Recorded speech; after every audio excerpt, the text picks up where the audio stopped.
Magandang hapon po. Ngayon po ituturo ko sa inyo ang occupational health and safety procedure.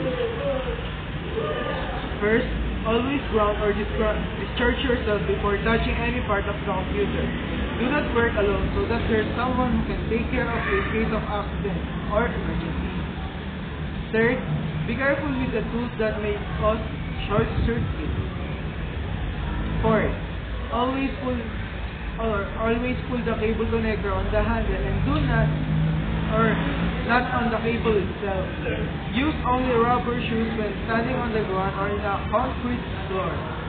Make sure that the teeth are properly aligned when connecting a cable connector. Always power off and unplug the computer before working on it. Take away any liquid such as mineral water or soft drink near your working area or your computer. Emergency measures during workplace accidents. Fire and other emergencies are recognized. Personal protective equipment is correctly used in accordance with organization OHS procedures and practices.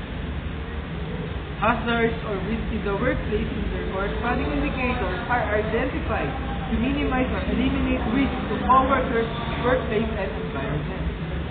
Take necessary precautions to protect the components of the computer from damage caused by electrostatic discharge or ESD. Hold the components by edges and do not touch the ICs. Read and follow instructions on the manual carefully. Do not use excessive force if things don't quite slip into place.